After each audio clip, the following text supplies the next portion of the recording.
기도하겠습니다. 오늘은 우리 또 삼공부 간증이 있는데 우리 박근서 전사님이 오늘은 간증을 해주시겠습니다. 우리 전사님은 우리 교회 와서 처음 또 가정교회를 만나고 처음 또 삼공부를 같이 했는데 하나님 또 어떤 은혜를 주셨는지 같이 우리가 좀 박수로 격려하면서 맞이하겠습니다.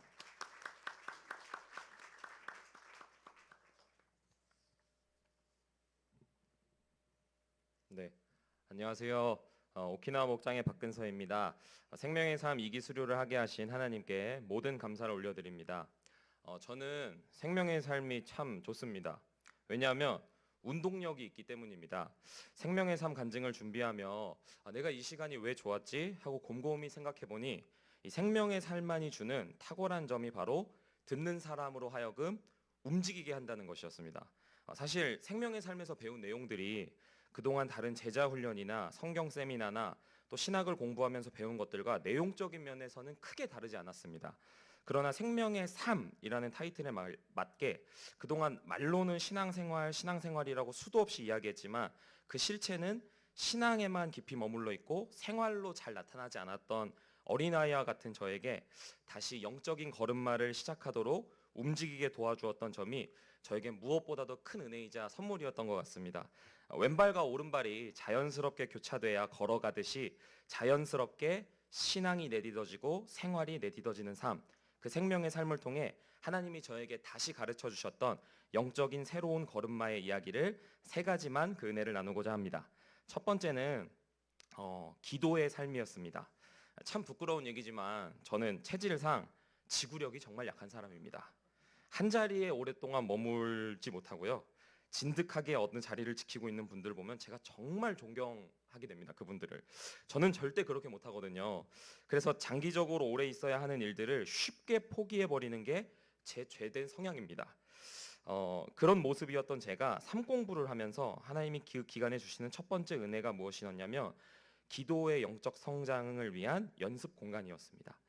저는 기도의 중요성과 기도해야 하는 이유와 기도할 때 하나님이 어떻게 역사하시는지는 머리로는 너무 잘 알고 입으로도 잘 떠들 수 있는 사람이었습니다. 그러나 부끄럽게도 제 무릎은 하나님 앞에 정말 깨끗한 새 것이었습니다. 기도 신앙의 유익에 대해서는 누구보다 잘 알지만 기도 생활은 크게 없는 저였습니다. 스스로 영적으로 정말 필요하다고 판단하고 생각할 때만 기도하던 편협한 사람이었습니다.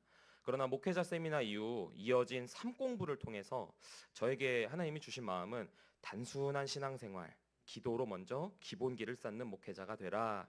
이 마음을 하나님이 허락하셔서 그 새벽에 기도하는 자리로 저를 초대해 주신 게 얼마나 감사한지 모릅니다.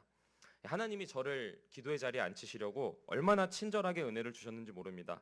의지가 굉장히 부족한 저를 도우시기 위해 담임 목사님이 매일 새벽마다 차를 끌고 저희 집 앞에 비상등을 켜고 기다리셨습니다. 제가 이 이야기를 저희 친구들한테 하면 도대체 어느 교회 담임 목사가 전도사를 위해 새벽에 앞에 차를 대기하고 기다리냐라고 하는데 저도 그게 놀랍다고 대답합니다. 제가 솔직한 마음으로는 처음에는 새벽에 일어날 때 하나님 저 기도하러 갑니다가 아니라 하나님 목사님 때문에 갑니다 라는 심정으로 갔습니다. 정말 그렇습니다. 그러나 돌이켜보면 하나님은 목사님을 통해 제 어린아이와 같은 신앙을 어떻게든 돕고 싶으셨던 것 같습니다. 훗날 정말 이게 제 평생의 감사거리가 되었으면 좋겠습니다.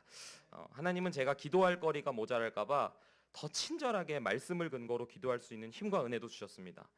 월요일에는 주일 연합 예배 때 받은 말씀과 은혜로, 화요일에는 목장 식구들을 위한 기도 제목들로, 수요일에는 삼공부 때 들었던 말씀을 근거로, 목요일에는 수요 예배 때 받은 은혜를 근거로, 금요일에는 또 우리 유초등부 아이들을 선생님을 놓고 하면 한 주가 휙 가버립니다. 쉴 틈이 없었습니다.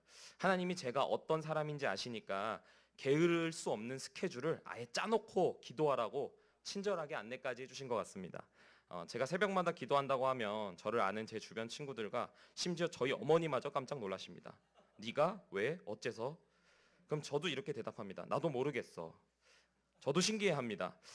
매일 아침마다 제가 그 자리에 있는 것에 놀랍습니다. 단 한 번도 새벽에 기도하러 나오는 자리가 쉬었던 적이 없었습니다. 나와서 존 적도 엄청 많습니다. 그럼에도 불구하고 약 4개월 정도 그 자리를 끊임없이 하나님이 공급하시는 은혜가 아니면 지킬 수 없었음을 고백합니다.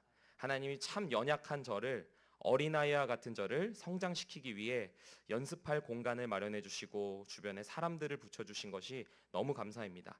이제 막 기도의 걸음마를 떼기 시작한 제가 끝까지 이 은혜의 길을 걸어나가게 되기를 정말 바랍니다. 두 번째는 섬김과 순종의 삶이었습니다. 목사님이 생명의 삶 강의 중에 그리스도인의 성장과 관련해 고린도 교회인들 이야기를 하시면서 제가 머리를 탁 쳤던 적이 있었습니다. 그들은 언변도 풍족하고 지식도 풍족하고 구원의 확신도 분명하고 체험도 많고 그러나 영적으로 성숙하지 못했습니다. 저 들으라고 하시는 소린가? 딱 제 이야기였습니다. 목사님은 그러면서 여전히 어린아이 같은 당신의 영적 성숙을 위해선 순종과 섬김이 필요합니다. 큰일이었습니다. 지구력이 약해 기도의 자리까지 나가는 것도 힘들었던 저에게 그만큼 더 힘든 것은 섬김과 순종이기 때문입니다. 기본적으로 저는 굉장히 약삭 빠르고 셈이 엄청 빠른 사람입니다. 초등학교 때 친구들과 학교 앞 분식집에서 떡볶이를 먹을 때면 반드시 제가 앞에 친구보다 한 개 이상을 더 먹었습니다. 고등학교 때 친구들과 롯데리아 가서 쟁반 위에 놓인 감자튀김을 먹을 때도 단 한 번도 손해 본 적이 없습니다. 그런 사람이 접니다. 양보와 배려, 섬김이라는 단어는 저한테는 굉장히 먼 단어였습니다. 남을 섬기는 일이 익숙한 사람이 아니었지만 그렇다고 생명의 삶을 들으며 하나님이 부어주시는 은혜 가운데 들은 대로 살지 않을 수도 없었습니다. 그래서 말씀을 붙잡고 기도하니 하나님이 정말 때에 맞게 제 수준에 맞는 섬길 수 있는 기회와 순종할 수 있는 길들을 열어주셨습니다. 체질상 섬김받는 게 여전히 좋은 제가 하나님 뜻대로 살고자 하는 마음과 감동이 일자 이것저것 섬길 수 있는 영역에서 애써보기 시작했습니다. 절대 손해는 못 보고 사는 제가 누군가 대접해보기도 하고 마음의 감동에 따라 가진 것이 얼마 없지만 나누는 것도 연습해보게 되었습니다. 연습을 하지 않으면 절대 실력이 늘지 않는다고 말씀해 주신 목사님 말씀처럼 저는 지금도 너무나도 낮고 어린 수준이지만 사랑하려고 연습하고 순종하려고 연습하고 섬겨보려고 연습합니다. 이 연습의 시간들이 저한텐 너무너무 행복한 시간입니다. 작은 연습들이지만 녹슬어 없어지기보다 하나님 앞에 닳아 없어지기를 원한다고 하는 저의 이 고백이 참 감사인 것 같습니다. 마지막 세 번째는 하나님이 채우시는 삶입니다. 제가 광주에 내려온 지 6개월 정도 지났습니다. 생명의 삶 강의 중에 마태복음 6장 33절 이야기를 하시면서 예수님의 마음을 목사님이 이렇게 이야기해 주신 적이 있습니다. 이미 그 피로를 내가 안다. 근데 그것들 너가 아니라 내가 채워주고 싶단다. 저는 이 말을 하실 때 속으로 네 주님 그러세요 라고 이렇게 대답했던 것 같습니다. 6개월 동안 제 딴에는 조금이라도 더 예수님 닮은 영적인 삶을 살아내려고 나름 애썼던 시간 같습니다.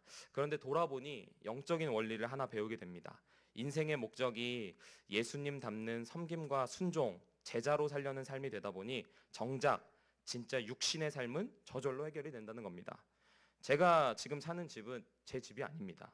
저희 집 냉장고, 세탁기, 에어컨 제 게 아닙니다. 밥솥, 전자레인지, 냄비, 후라이팬, 심지어 냄비 받침과 접시, 그릇, 숟가락 하나까지 전부 제가 산 게 아니고 하나님이 하나님의 사람들을 통해 채워주셨습니다. 광주 내려와서 밥 한 번 굶어본 적이 단 한 번도 없습니다. 쌀 떨어지면 어떻게 쌀 떨어진 줄 알고 갖다 주시는지, 국이 떨어지면 어떻게 육개장이 먹고 싶었는 줄 아셨는지, 혹시 밥이 질리진 않을까봐 배에 기름칠하라고 이베리코 돼지고기를 주시는 하나님, 밥 먹고 후식으로 커피 한잔 하라고 커피 머신까지 주시는 걸 보면서 하나님이 기가 막히게 넘치도록 필요를 채워주시는 걸 봅니다. 마태복음의 6장 33절의 말씀을 살아낼 수 있음을 느끼는 요즘입니다. 한 가지가 없습니다. 제가 매일 아침 새벽마다 기도하는데요. 냉장고도 세탁기도 다 있는데 아버지 목려 주세요. 네. 사랑하는 성도님들, 간증을 마무리하려 합니다. 저는 저희 교회에서 제가 가장 헌신 때에 많이 나가는 사람이 되었으면 좋겠습니다. 왜냐하면 제가 제 약함을 너무 잘 알기에 그렇습니다. 여전히 제 안에는 예수님에 대한 지식과 머리는 큰데 그분의 손과 발이 기꺼이 되지 않으려는 악한 본성을 많이 보게 됩니다. 순종과 섬김에 있어서 배워야 할, 결단해야 할 자리가 많기에 저는 그 헌신의 자리에 하나님이 초대해 주실 때마다 너무나도 기꺼이 나가고 싶습니다. 생명의 삶은 저에게 있어서는 늘 저 문 밖을 나서면서 시작됐습니다. 이곳에서 강의를 듣는 게 아니라 문 밖을 나서면서 하나님이 그 순간 그 순간 주시는 감동에 따라 생명력 있는 걸음마, 그것을 위한 섬김과 기도와 순종의 연습, 그게 생명의 삶이 저에게 준 큰 유익이 아닌가 싶습니다. 이상으로 간증을 마치도록 하겠습니다. 감사합니다.